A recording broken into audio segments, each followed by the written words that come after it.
আইপ্যাকে red পড়লে তৃণমূলের চুলকানি হয় গো। আমাদের মা মরলে তৃণমূলের কিছু যায় আসে না। আমাদের বাচ্চা মরলে সেই জাল ওষুধের কোম্পানিকে ধরার জন্য বিজেপিরও কিছু যায় আসে না। জিজ্ঞেস করুন বিজেপিকে, ইলেকশন কমিশনকে ব্যবহার করে ভোটার লিস্টে নাম আপনার কে ভোটার হবে, কে ভোটার হতে পারবে না, কে ভোটার থাকবে, কার থাকবে না, এসআইআর এর নামে মানুষকে হয়রান করো। কিচ্ছু জানে না পশ্চিমবঙ্গকে নিয়ে। পশ্চিমবঙ্গের ইতিহাস, ঐতিহ্য, আমাদের নাম, আমাদের নামের বানান, আমাদের নামের টাইটেল, আমাদের এখানে মেয়েরা বিয়ে হলে তার কোথায় বাবার নাম লাগায়, কোথায় স্বামীর নাম লাগায়, কিচ্ছু জানে না। আর চলে এসেছে এসআইআর করতে, আর ধূপ ধুনো দিয়ে এদেরকে বাইরে রাস্তায় দাঁড়িয়ে তৃণমূল এদেরকে উৎসাহিত করছে। আরে যদি তৃণমূলের দম ছিল বিধানসভার ভেতরে এসআইআর এর বিরুদ্ধে একটা অধিবেশন ডেকে কেন এসআইআর এর বিরুদ্ধে কোন রকমের প্রস্তাব বা বিল গ্রহণ করলো না? হ্যাঁ জবাব তৃণমূলকে পাস। আমরা শুধু আপনাদের কাছে বলতে চাই, তৃণমূলের দ্বিচারিতা দেখুন, তৃণমূল কংগ্রেসের দ্বিচারিতা দেখুন। এদের আইপ্যাকের ঘরে ইডির রেড পড়ে যায়, এরা দৌড়ে চলে যায়। আইপ্যাকের ঘরে ইডির রেড পড়ে যায় পয়সার তছরূপের জন্য।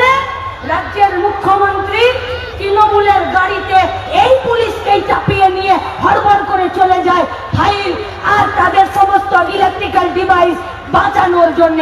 আর ইডি নিজের হাতের উপর হাত দিয়ে দাঁড়িয়ে থাকে। তখন তৃণমূল কংগ্রেসের চোর নেতা নেত্রীদেরকে মমতা ব্যানার্জিকে এরা দেখতে পায় না। বিজেপির সঙ্গে তৃণমূলের এই পিড়িতের আঠা খুব মজবুত গো, খুব মজবুত। ছোটদের ওই খেলাতে থাকতো না লুকোচুরি, আর একজন পুলিশ থাকতো যে ওকে খেলাতে নিতে হয়, কিন্তু ওকে একবারও চোর করা যাবে না, কারণ ওকে ছেড়ে রেখেছি বিজেপি, তৃণমূল আর এই রাজনৈতিক দলগুলোকে সবকে নিয়ে এই চোর আর পুলিশ, চোরকে ধরার খেলাতে তৃণমূলকে বিজেপি আর পুলিশ করে রেখেছে। চোখের সামনে দেখাও তৃণমূলের এই চোরগুলোকে ধরতে পারে না। তাই ইডি রেড চলাকালীন আইপ্যাকের বাড়ি থেকে এদেরকে ধরলো না, ফাইলকে নিজেরা নিল না, আর এদের বিরুদ্ধে একটা মামলা, একটা এফআইআর করে এখনো পর্যন্ত ওদের কোনো শাস্তি হলো না। এবার আমাদের মায়েদের কাছে একটা প্রশ্ন, এই গোটা মালদা জেলার মায়েদের কাছে আমার একটা কথা, মায়েরা শুনেছিলেন জাল ওষুধের জন্য আমাদের পোয়াতি মাগুলো, জাল স্যালাইনের জন্য আমাদের পোয়াতি মাগুলো বাচ্চা জন্মাতে গিয়ে হসপিটালে সবাই আইসিইউতে ভর্তি হয়ে গেছিল। কারো বাচ্চা জন্মেই মরে গেল, কারো বাচ্চা জন্মালো না, আর কেউ বাচ্চা জন্মাতে গিয়ে মাটাই মরে গেল। মনে পড়ে মেদিনীপুর, জলপাইগুড়ি, সরকার কি বললো? বললো স্যালাইনটাকে বাদ দিয়ে দাও। আরে স্যালাইন বাদ দিলে ট্রিটমেন্ট বন্ধ হয়ে যায় নাকি? কোথায় তৈরি হচ্ছিল স্যালাইন? চোপড়া, উত্তর দিনাজপুর, ইসলামপুরের ওখানে। কারা বানাচ্ছে এই জাল স্যালাইন? যারা তৃণমূলকে, বিজেপিকে ইলেকট্রাল বন্ডের টাকা দিচ্ছে। কোথায় কোথায় মরলো আমাদের মাগুলো, কোথায় কোথায় মরলো আমাদের বাচ্চাগুলো? মেদিনীপুরে মরলো, জলপাইগুড়িতে মরলো। আইপ্যাকের বাড়িতে ইডি রেড হলে রাজ্যের মুখ্যমন্ত্রী মমতা ব্যানার্জি, মুসলমান ও হিমায়তগার, সবার প্রিয়, দৌড়ে চলে যায় আইপ্যাকের টাকা বাঁচানোর, হাতানোর একটি কোম্পানিকে বাঁচানোর জন্য। যখন জাল ওষুধে আমাদের মাগুলো, বাচ্চাগুলো মরলো, একটা জাল ওষুধের কোম্পানিতে রাজ্যের মুখ্যমন্ত্রীকে যেতে দেখেছো?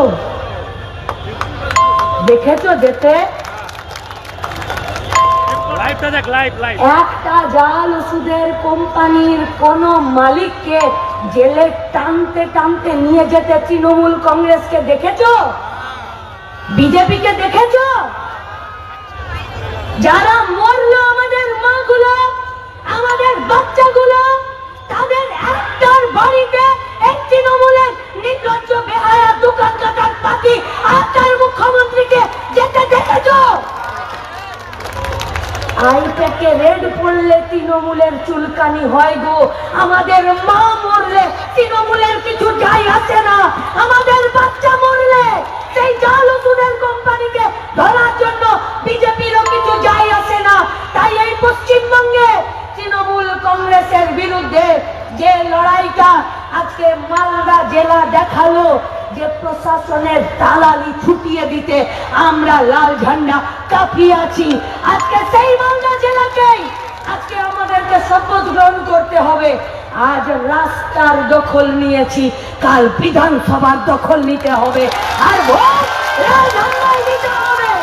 আর লাল ঝান্ডা বিধানসভা থেকে এই চোর আর দাঙ্গাবাজদের বিরুদ্ধে সবাই মিলে একসাথে লড়তে হবে। প্রণাম, ইনকালাব জিন্দাবাদ।